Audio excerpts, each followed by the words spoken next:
Hello guys, welcome. So ngayon, itatanong natin. So hindi halos lahat makaka-resonate. Titingnan lang natin kung paano ka mahalin ng taong iniisip mo. Titingnan natin ng detalyado yung personality na nagustuhan niya sa'yo. Okay? Give me the message.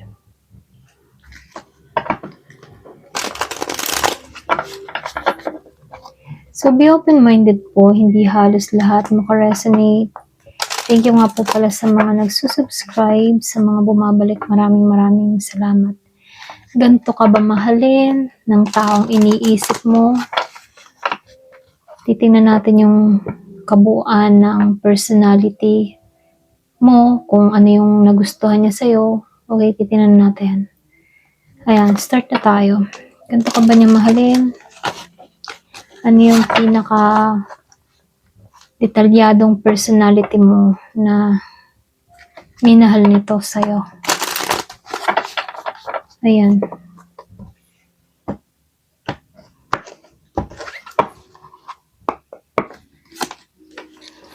The World reverse. Ace of Cups reverse. Oh.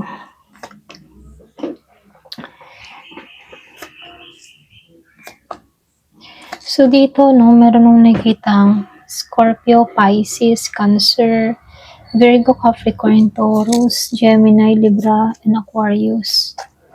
Meron ding Aries, Leo, and Sagittarius. Meron nung nakikitang X dun sa iba sa inyo. Okay. So dito, no, ganito kanya minahal ha. Kumbaga, dito sa Ace of Cups reverse and the World reverse, yung bang tipo na mahal ka naman niya pero hindi siya naging buo at hindi siya nagbigay or hindi siya naging handa ibigay lahat sa'yo. Meron kasi akong nakikitang emotion na oo, mahal ka niya pero merong takot, merong unfinished business, merong pagkukulang, okay? So, para bang meron kayong cycle na hindi niya kayang tapusin, kaya hindi niya may offer ng kompleto yung love niya rito, okay? So, nakikitaan ko rin dito no, si Four of Cups. Kumbaga dito, no, mahal ka ng tao na to, pero may pagka-emotionally unavailable siya ha. May moment tong tao na to na nandyan ka, pero parang hindi fully na-appreciate, ganyan ano. May time na hindi niya nakikita agad ang halaga mo, okay? So, nakikitaan ko lang din dito, itong si Four of Pentacles. Kasi takot tong mawalan eh. Alam mo yun? Possessive kasi ang energy nito. Hindi siya expressive. Ayaw kanyang tuluyang bitawan dito. Kaya lang dito, no, lumabas si Four of Swords. Iba sa inyo madalas makita yung 444, angel number 444. Kumbaga dito, no, yung bang tipo na tahimik yung pagmamahal niya eh. Hindi siya showy, mas internal, mas iniisip kaysa ipinapakita. Okay? So, nakikitaan ko rin dito sa Knight of Swords. Kapag nagmahal to, no, mabilis, intense, pwede siyang biglang pumasok, bigla ding maging aggressive sa paglapit, ganyan. Pero minsan impulsive din yung energy ng tao na to. So, dito, no, dito lang sa The Fool, and dito sa Ace of Wands, genuine naman yung spark ninyo, no? Pero, hindi niya nilalapitan ikaw ng walang nararamdaman. Kumbaga, no, I mean, ano, yung bang tipo na genuine yung spark, pero hindi ka niya malapitan dito, okay? Ito lang nakikita ko, no? Meron naman siyang excitement, attraction, at parang gusto niyang magsimula ng bago sa'yo, okay? So, dito, no, sa Five of Wands, meron lang akong nakikita dito na medyo marami lang mga internal conflict, ano? Para bang may laban siya sa loob niya, ganun. Pwedeng yung kanyang takot or pwedeng may mga taong involved, yung pwedeng may nanggugulo, ganun. So, ito lang yung nagiging problema dito si Five of Wands, ano. Kaya lang yung buod ng pagmamahal ng tao na to, para bang ganito ha, yung bang tipo na minahal ka niya pero hindi emotionally matured yung pagmamahal niya. So, merong spark, merong excitement, merong pang paghawak, ano, pero kulang siya sa emotional openness at consistency. Yun lang yung naging problema, okay? So, nakikitaan ko dito yung personality mo na nagugustuhan niya rito. Ikaw kasi very, ano ka, strong yung energy mo dito, no? Nagugustuhan niya kung paano ka kasi nakita ko dito matalino ka eh. Okay? Kung paano ka gumawa ng hakbang, plano, diretso ka magsalita, walang paligoy-ligoy, hindi ka uto-uto. Okay? So, meron kang dignidad. Ito yung nagugustuhan niya sa'yo. May pagka-intimidating ka pero attractive sa kanya yon. Okay? So, nakikitaan ko lang din dito sa Four of Pentacles, ano, stable ka ha, hindi ka madaling magbago, or may mga, ibang tipo na mayroon kang self-control. So, nakikitaan ko lang din dito sa Knight of Swords, ano, matalas ka din mag-isip, quick ka mag-react, hindi ka slow or boring na kausap, okay? Kaya lang dito, no, dito sa Page of Pentacles Reverse, yung iba sa inyo may pagka-simple at low-key ka, pero may depth. Alam mo yun? Hindi ka materialistic, mas grounded ka pa nga eh. Ito rin nakikita ko sa'yo. So, dito sa Three of Wands, hindi ka naman naghahabol dito, no? Hindi ka mahilig maghabol. Ikaw yung klase ng tao or tipo ng tao na naghihintay ka ng validation. Okay? Kaya lang dito sa The Fool, ano, meron kang pagka-innocence, okay? Or pwedeng innocente kang tao. Kahit strong ka, meron kang childlike vibe ka na nakakainganyo, okay? May pagka-isip bata ka pa rin, okay? So, nakikitaan ko lang dito, no, dito sa Ace of Wands, malakas yung passion mo, meron kang natural na charisma, okay? Hindi mo ba kailangan magpapansin para makita ka? Okay? Talagang ikaw yung klase ng tao na charismatic, okay? Hindi OA yung iyong ganda. So, lumalabas dito, no? Kahit simple ka, mapupuna ka. Ito lang nakikita ko. So, dito, no, yung overall energy ng taong ito, ikaw yung strong, pero soft inside, okay? Matalino, pero may pagka-playful side, okay? Hindi ka needy. Ito na nakikita ko. Yung iba nga sa inyo, may sarili ka pang mundo, okay? Kaya hindi siya na-attract. Kumbaga, sorry, okay? Kumbaga dito, no, dahil meron kang sariling mundo, hindi ka needy, kaya itong tao na to na-attract at nahuhook sa'yo, okay?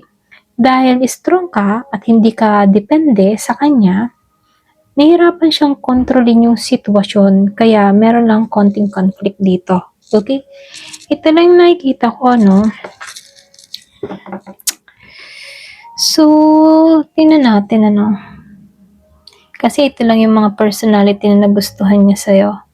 Ikaw, ano ba yung, ano yung ayaw mo sa ugali niya? Okay? So, tingnan natin.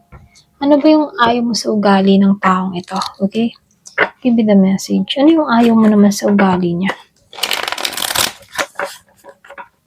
Give me the message. Ano yung ayaw mo sa ugali niya? Give me the message. Ano yung ayaw mo sa ugali ng taong ito.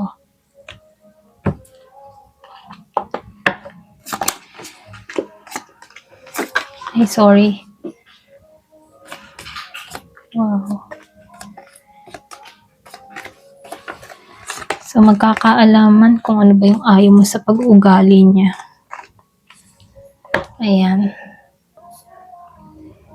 So, nakikitahan ko dito yung ano yung ayaw mo sa ugali ng tao na to, ano? Kumbaga, yung card mo ha, hindi to literal na galit yung energy, ano? Bagkos, lumalabas lang dito na nagkaroon ka ng realization, okay? Meron nung nakikitang realization ni energy. Para lang bang ikaw ay napagod na. Okay? Napagod ka na. Pero ganun pa man, ano, himayin natin kung bakit napagod ka. So, dito, no, lumabas kasi si Six of Pentacles sa right. Kumbaga, ikaw yung tipo ng tao na ayaw mo kasi yung pakaramdam na ikaw yung mas nagbibigay emosyon, effort, or pag-iintindi, ano. Para bang mas ikaw na lang lagi yung nag-a-adjust. Gusto mo kasi balanse. Pero minsan parang ikaw lang yung nag-i-invest, okay? So, nakikitaan ko lang din dito sa'yo sa Three of Pentacles. Ikaw, ayaw mo ng, yung bang tipo na ayaw mo na hindi siya marunong makipag-teamwork. Pwedeng ikaw lang yung parang bumubuo ng connection, ikaw yung bumubuo ng relasyon, tapos yung taong ito ayaw makipag-teamwork, ayaw yung makikonnect, alam mo yun. Mahirap kasi pag ganun, ano, parang hindi kayo naka-align sa isa't isa. Kapag kasi may problema, hindi siya nakikipag-cooperate, ano, or hindi siya marunong makinig, yun lang yung mali dito sa taong ito, okay? So, meron akong nakikitang earth sign, Virgo, Taurus, and Capricorn. So, lumabas dito yung the sun, ano. Ikaw kasi, gusto mo malinaw at masaya, okay? Pero ayaw mo kapag parang plastic yung positivity. Kumbaga, yung masaya kasi sa harap mo, pero meron palang tinatago, okay? Kumbaga, feel mo yun eh. Pwedeng ikaw, malakas yung instinct mo, malakas yung intuition mo na meron kang nabavibes na mali sa person mo, okay? So, nakikitaan ko lang din dito, no? Lumabas itong si Hierophant and dito si The Lovers Reverse, ano? Kumbaga, dito sa dalawang ito, para bang ito yung alam mo yung tipo na ayaw mo yung ano, yung pagiging hindi siya consistent sa values, ayaw mo nung walang direksyon pagdating sa relasyon, ayaw mo nang may commitment issue, okay? Para bang gusto mo structured at seryoso, pero hindi siya stable doon, okay? Kaya dito, lumabas ang The Lovers Reverse. Ikaw yung tipo ng tao na ayaw mo yung feeling na hindi ka pinili or meron kang hesitation, meron kang doubt sa connection ninyo, okay? Kaya lang dito, no, dahil lumabas si Two of Wands and dito si Nine of Wands, nakikita ko dito, ikaw yung tipo na ayaw mo lagi kang nagdadalawang isip dito, lagi kang may emotional wall, para bang defensive lagi kahit wala ka namang ginagawa. Okay? So, dito, no, nakikitaan ko rin dito. Ito yung pinaka-red flag dito sa card na to. Okay? Si Seven of Swords upright. Kumbaga, merong red flag na nagpapapansin dito, no? So, ayaw mo yung hindi siya transparent, ano? Merong tinatago. At ito yung pinaka-red flag dito, yung pinaglilihiman ka, okay? May pagka-manipulative or evasive yung kanyang energy. Kahit maliit lang, ramdam mo kapag may hindi tama, okay? So, nakikitaan ko lang din dito sa'yo, no? Dito, sa the world, kumbaga, ayaw mo kasi yung ikaw ay pinaiikot-ikot pagdating sa sitwasyon. Ayaw mo ng walang closure, so gusto mo malinaw kung ano ka sa buhay niya. Okay? Mahirap kasi makipag-connect sa isang tao na hindi mo alam kung saan ka lulugar. Okay? So, may tendency talagang napagod ka na kasi mahirap makipag-connect sa isang tao na ikaw lamang ang bumubuo ng koneksyon. So, dito sa The Magician, kumbaga sa The Magician, ayaw mo kasi dito ng ikaw yung pinaiikot or paikutan ka ng words or sasabihan ka ng mga kung ano, no, paligoy-ligoy yung mga sinasabi niyang mensahe sa'yo, hindi niya idirekta kung ano yung intention niya dito. Kumbaga, no, matalino naman tong person mo, oo, pero minsan ginagamit niya iyon para umiwas or mamblame. Ito lang yung nakikita ko sa person mo, okay? So, dito, iba sa inyo, nakikitaan ko dito sa Three of Swords and the Story verse, kumbaga nasaktan ka, kumbaga, iba sa inyo nasaktan ka sa inconsistent ng taong ito. Hindi man siguro betrayal level, pero emotional pain dahil sa mixed signal ng tao na to. Hindi mo kasi maunawaan kung ano ba talaga siya, okay? Gaano ba kalalim yung connection nyo. Hindi mo maintindihan kung ano ba yung tinatakbo ng isip nito, okay? So, lumalabas din dito sa The Storyverse, ayaw mo yung ikaw yung nawawala ng hope dahil sa kanya. Okay? Para bang minsan ikaw na lang yung nagda-doubt sa sarili mo dahil sa energy niya. Okay? So, nakikitaan ko dito yung pinakaayaw mo sa taong ito ay yung pagiging inconsistent niya, hindi pagiging transparent. Meron nung nakitang wall, emotional wall, hindi siya nagpapakita ng totoo niyang nararamdaman. Meron nung nakitang tinatago, okay? So, sa dito, pagdating naman sa commitment, meron kang nararamdaman na hesitation, okay? So, merong mixed signal dito at yun yung pakaramdam na hindi ka fully na pinipili, okay? So, hindi ka galit, lumalabas dito, napagod ka lang talaga. Okay? At sa totoo lang, base sa spread mo, hindi mo gusto ang version niya na hindi stable. Okay? Ayan, ito lang yung nakikita ko sa'yo. Ayan. Thank you for watching. Love and peace.